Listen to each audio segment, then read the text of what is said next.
नमस्कार, मैं हूं डॉक्टर भावना उपाध्याय, असिस्टेंट प्रोफेसर सोशियोलॉजी, और स्वागत करती हूं आपका इस नए वीडियो में। आज हम भारतीय सामाजिक समस्याओं के अंतर्गत बात करने वाले हैं दहेज प्रथा की। दहेज की समस्या भारतीय समाज की एक गंभीरतम समस्या के रूप में सामने आ रही है। दहेज का अर्थ होता है वह संपत्ति जो विवाह के समय वधू के परिवार वाले वर के परिवार वालों को देते हैं। दहेज को उर्दू में जहेज कहते हैं। यूरोप, भारत, अफ्रीका और दुनिया के अन्य भागों में भी दहेज प्रथा का लंबा इतिहास है। भारत में इसे दहेज, हुंडा या वर दक्षिणा के नाम से भी जाना जाता है तथा वधू के परिवार द्वारा नकद या वस्तुओं के रूप में यह वर के परिवार को वधू के साथ दिया जाता है। आज के आधुनिक समय में भी दहेज प्रथा नामक बुराई हर जगह फैली हुई है। पिछड़े भारतीय समाज में दहेज प्रथा अभी भी प्रचलन में है और वहाँ इसका विकराल स्वरूप देखने को मिलता है। दहेज को कन्या धरोहर के नाम से भी जाना जाता है। कालिदास ने अभिज्ञान शाकुंतलम में कन्या को पराई वस्तु कहा है। इसलिए कन्या वह धरोहर है जिसे पिता पाणी ग्रहण करके सौंप देता है। जिस प्रकार बैंक अपने पास जमा की गई धरोहर राशि को ब्याज सहित चुकाता है, उसी प्रकार पिता भी धरोहर राशि को सूद या ब्याज के सहित लौटाता है। इस प्रकार दहेज के कुछ आर्थिक कर्तव्य की भावना भी जुड़ी हुई है। दहेज का अर्थ होता है विवाह के समय दी जाने वाली वस्तुएं।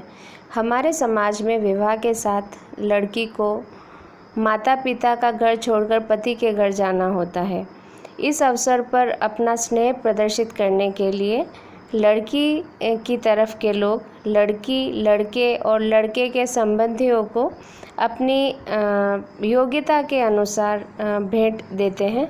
यह प्रथा कब शुरू हुई कहा नहीं जा सकता, लेकिन यह प्रथा अत्यंत प्राचीन है। हमारी लोक कथाओं और प्राचीन काव्यों में भी दहेज प्रथा का काफ़ी वर्णन हमें देखने को मिलता है।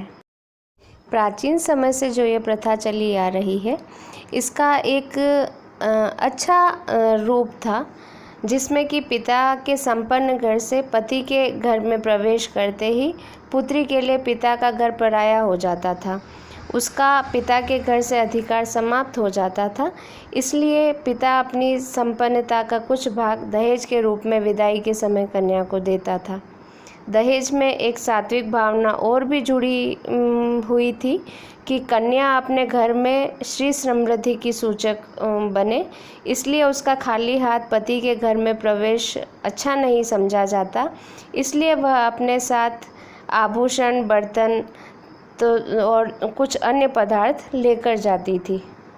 लेकिन समय के साथ धीरे धीरे परिस्थितियां बदलती गई और इस एक अच्छी सोच वाली प्रथा का स्थान एक समस्या के रूप में दहेज प्रथा ने ले लिया।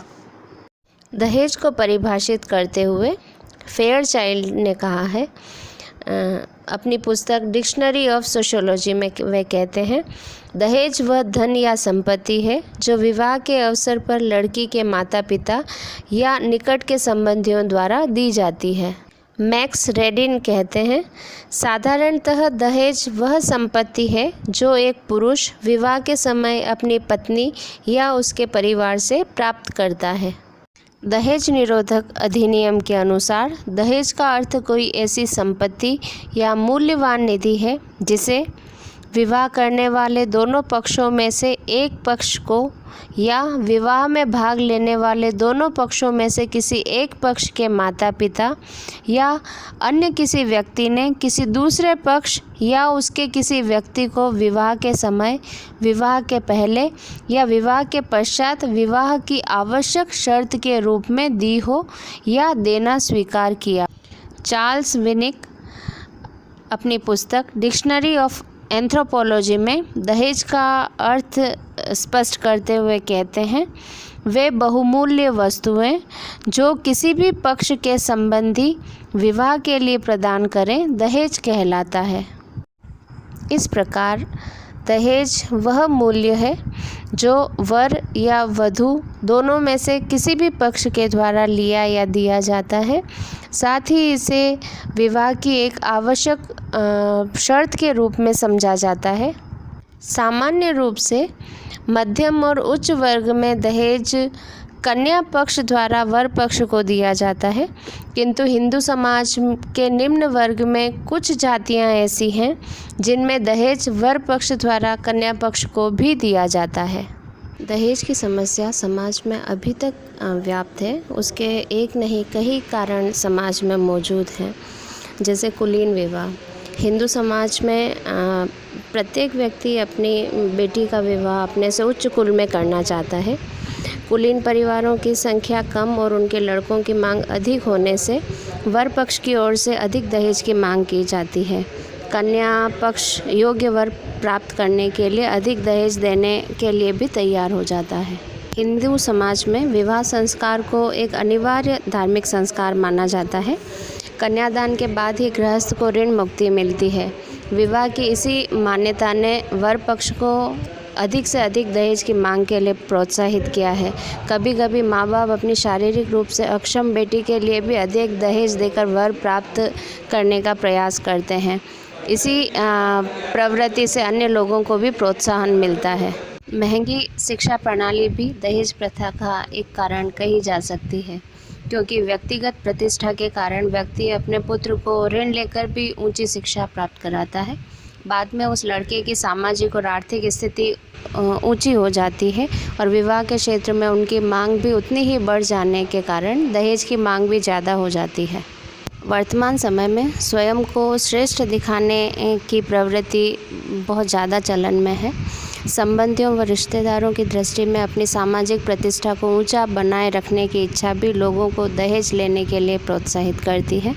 संयुक्त परिवार में उनकी लड़की को उच्च प्रतिष्ठा मिल सके, इसलिए भी कुछ लोग अधिक दहेज देते हैं और पुत्र के विवाह में फिर उससे भी अधिक धन की मांग करते हैं। आज के समय में धन का महत्व बढ़ता जा रहा है। धन ही व्यक्ति की सामाजिक प्रतिष्ठा का मापदंड बन गया है। ऊंची ऊंची इमारतें, कार और अन्य आधुनिक उपकरणों से सुसज्जित मकान को देखकर लड़की वाले अच्छे से अच्छे वर का चयन कर लेते हैं और उनकी सामाजिक प्रतिष्ठा के अनुरूप उतना ही दहेज भी देते हैं। औद्योगिकरण का प्रभाव भी और नगरीकरण की बढ़ती प्रवृत्ति ने भी दहेज प्रथा को बढ़ावा दिया है। व्यावसायिक गतिशीलता में वृद्धि होने के कारण एक ही परिवार के लोग दूर दूर जाकर बस गए हैं, जिसके कारण अपनी ही जाति का वर चुनने में बहुत मुश्किलें आने लगी है। इससे भी दहेज प्रथा को बढ़ावा मिला है। दहेज का प्रचलन आज एक सामाजिक प्रथा बन गई है। व्यक्ति अपनी पुत्री के विवाह में दहेज देता है और पुत्र के विवाह में प्राप्त कर लेता है। इस प्रकार दहेज का एक चक्र सा चलता रहता है। ऐसा भी देखा जाता है कि लड़की के विवाह के समय लोग दहेज की बुराइयों को गिनते हैं, जबकि पुत्र के विवाह के समय उनकी मान्यताएं बदल जाती हैं। दहेज का एक और कारण पुरुष प्रधान मानसिकता भी रही है, जिसकी वजह से वर पक्ष हमेशा कन्या पक्ष को अपने से निम्न मानता है और इसीलिए कन्या पक्ष से अपेक्षा की जाती है कि वे उनकी हर मांग को पूरी करें। इस दहेज प्रथा के समाज पर कई विघटनकारी परिणाम उत्पन्न होने लगे हैं। वधू पक्ष द्वारा यदि वर पक्ष की आशा और आकांक्षाओं के अनुरूप दहेज नहीं दिया जाता तो ऐसी स्थिति में पारिवारिक विघटन उत्पन्न हो जाता है। वधू पर अनेक अत्याचार किए जाते हैं और उसके साथ दुर्व्यवहार किया जाता है। इसके कारण परिवार में तनाव, संघर्ष और वैमनस्य की स्थिति बनती है और पति पत्नी का जीवन भी नारकीय हो जाता है। इसके अतिरिक्त दहेज की वजह से समाज के अंतर्गत आत्महत्या की संख्या भी बढ़ने लगी है।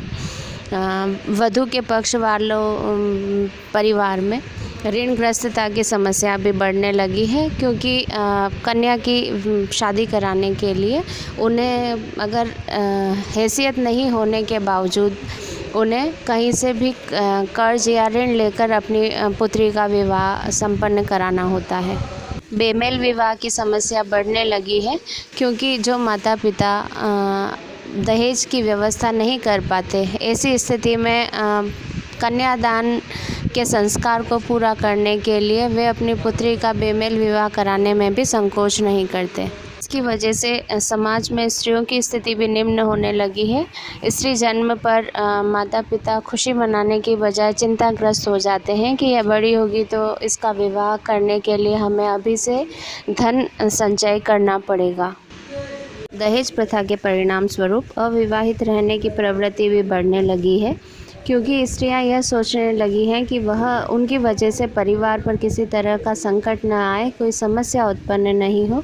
क्योंकि जो परिवार या जो माता पिता अपनी पुत्री के विवाह के लिए दहेज की व्यवस्था नहीं कर पाते, तो ऐसी स्थिति में उस परिवार की पुत्रियां अविवाहित रहना ही ज़्यादा उचित समझती हैं। इस प्रकार इस दहेज प्रथा ने समाज में कई तरह की समस्याएं और विघटन उत्पन्न कर दिए हैं। इसलिए आवश्यकता है कि इस दहेज जैसी प्रथा को समाप्त करने के प्रयास किए जाएं। इस दहेज प्रथा को समाप्त करने के लिए ज़रूरी है कि हम स्त्री शिक्षा को महत्व दें। स्त्रियों को महत्व प्रदान करने के बाद उन्हें आत्मनिर्भर बनाया जाए, जिससे कि स्त्रियां चार दीवारी से बाहर निकलें और अपनी क्षमता के अनुसार अपनी योग्यता से अपने योग्य वर्ग को तलाश कर सकें। स्त्रियों को जीवन साथी के चयन की स्वतंत्रता दी जाए, जिससे यह दहेज प्रथा कम होगी। इसी के साथ अंतर्जातीय विवाह को भी मान्यता मिले, जिससे कि अपनी ही जाति में पुरुषों की संख्या कम होने पर लोगों को ज़्यादा दहेज की व्यवस्था नहीं करनी पड़े। इसी के साथ युवाओं को जागरूक किया जाए, उनके मन में यह संस्कार शुरू से डाले जाएं कि दहेज एक बहुत गंदी प्रथा है और इसे उन्हें हटाना है या दूर करने का प्रयास करना है। इसी के साथ युवाओं को स्वावलंबी बनाने का प्रयास किया जाए। आज समाज में अच्छी योग्यता और अच्छी प्रतिष्ठा वाली नौकरी को उच्च स्थान दिया जाता है, क्योंकि लोगों को अच्छी नौकरी या व्यवसाय बहुत कम मिल पाता है। ऐसी स्थिति में यदि युवा स्वावलंबी होने लगेंगे तो अपने आप ही दहेज जैसी प्रथा धीरे धीरे कम होने लगेगी। इसी के साथ दहेज विरोधी कानूनों के द्वारा भी इस सामाजिक कुप्रथा को दूर किया जा सकता है। उसके लिए कठोर कानूनों का निर्माण किया जाए और उनके पालन की पूर्ण व्यवस्था की जाए। आज के वीडियो में बस इतना ही। फिर मिलते हैं एक नए वीडियो के साथ।